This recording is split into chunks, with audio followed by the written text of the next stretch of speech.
அது காரணம் என்னன்னா, இந்த படத்தை இவங்களாவே ஹைப் பண்ணிட்டாங்க. திரும்ப திரும்ப இப்ப பாருங்க, சாதாரண மக்கள் கூட பேசுறாங்க, இந்த ஜனநாயகம் படம் வருமா வராதான்னு. ஒரு ஆட்டோக்காரர் பேசிட்டு இருக்காரு, அவர் எங்கிட்ட கேட்கிறாரு, ஜனநாயகம் வருமா வராதா சார் அப்படின்னு. நாளைக்கு தெரிய போகுதுங்கன்னு இந்த அளவுக்கு மக்கள் முன்னாடி போய் சேர்ந்துருக்கு அப்படின்னா, அப்படி என்னதாங்க இந்த படத்தில் இருக்குது, போய் பார்த்துருவோம். நான் சொல்கிறேன், தியேட்டருக்காரங்களுக்கு ஜாக் பட்டுங்க, அடி நொறுக்க போகிறாங்க ஏன்னா பொன்னியின் செல்வன் ஒரு படம், அந்த படம் ரிலீஸ் ஆகிற டைமில், ரிலீஸ்க்கு முன்னாடியே பெரிய ப்ரொமோஷன்லாம் அவங்க பண்ணல, பெரிய விளம்பரம்லாம் ஒன்றும் பண்ணல. அந்த மீடியாக்கள், சோசியல் மீடியாக்கள், மவுத் டாக்கு, குறிப்பாக என்னென்னா, இப்போ எம்ஜிஆராலையும் கமலஹாசனாலையும் எடுக்க முடியாத படம் இது. அவங்க 2 பேருமே கைவிட்ட படம். கல்கின்னு ஒரு மாபெரும் எழுத்தாளர், அவர் கல்கி வாரதேடில் ஒரு தொடராக எழுதுந்து. அப்போ அந்த புத்தகத்தை பஸ்ஸில், இப்போ நான் சொல்கிறது ஒரு 40 வருஷத்துக்கு முன்னாடி, 45 50 வருஷத்துக்கு முன்னாடி தொடராக எழுத, அப்போ இறக்கும்போது அந்த புத்தகத்தை அந்த பஸ்லேருந்து இறக்கும் பொழுது அங்கேயே அந்த புத்தகத்தை வாங்கிட்டு போயிடுவாங்க. இது என்ன ஆயிப்போச்சு, இந்த டாக் கல்கி பொன்னியின் செல்வன் படித்தவங்களுக்கு ரைட்டு.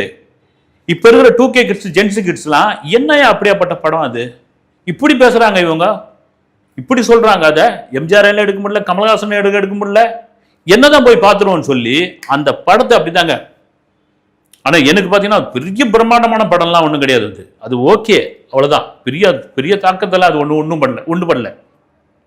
இந்த மவுத் டாக்கு, இந்த சோசியல் மீடியா, இந்த யூடியூப் சேனல்கள் பேசப்பட்ட ஒரு விஷயம்தான் பொன்னியின் செல்வனுக்கு அவ்வளோ பெரிய மாசு கொண்டு வந்துச்சு. இதே விஷயம்தான் ஜனநாயகனுக்கு. ஒரு படம் 9ஆம் தேதி ரிலீஸ் ஆக வேண்டிய படம் அந்த படத்துக்கு தடை போட்டு, அந்த படத்துக்கு சென்சார் பிரச்சனை அந்த படத்துக்கு கோர்ட்டுக்கு போய், அந்த படம் சுப்ரீம் கோர்ட்டுக்கு போய், இன்னும் அந்த படம் வருமா வராதுன்ற நிலைமைக்கு எப்போ வந்தாலும் அந்த படத்தை பார்க்குறையா அப்படின்னு சொல்லும்போது, ஒரு பிப்ரவரி மாதத்தில் அந்த படம் ஒரு வேலை ஓகே தீர்ப்பு வந்தாச்சு அப்படின்னா மாபெரும் இட்டு, அதில் மாற்று கருத்து கிடையாது.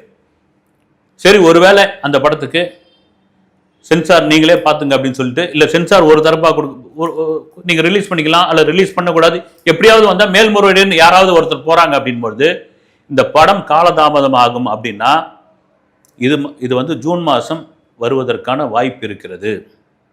நான் கேள்விப்பட்டது என்னன்னா, விஜயே அப்படி தள்ளி போச்சு, அப்படி தாண்டி போச்சுன்னா அது ஒரு அழுத்தம் தான் பண்ணுறாங்க அவங்க. இது ஒரு அரசியல் பண்ணுறாங்க. இதுக்கெல்லாம் ஒன்றும் கவலையப்படாதீங்க, படத்தை ஜூன் மாதம் வச்சுக்கலாம் அப்படின்னு அவங்கக்கிட்ட கேவிஎன் நிறுவனத்துக்கு அவங்களும் ஓகேன்ட்டாங்க. இது கூட ஒரு ப்ரொடியூசர் ஒரு நிகழ்ச்சியில் பேசியிருந்தார், விஜய் மாதிரியான நடிகர்லாம் விஜய் மாதிரியான நடிகர்லாம் அவங்களுக்கு என்ன இருக்குது, ஹீரோக்களுக்கு நடிக்கிறாங்க, சம்பளம் வாங்கிட்டு போகிறாங்க, அவங்களுக்கு படத்துக்கு என்ன சம்மந்தம் இருக்குது, அதோடு அவங்க கிளம்பி போயிடுறாங்க. இந்த ப்ரொடியூசர் தான் பாடாப்படுறாங்க பாவம்.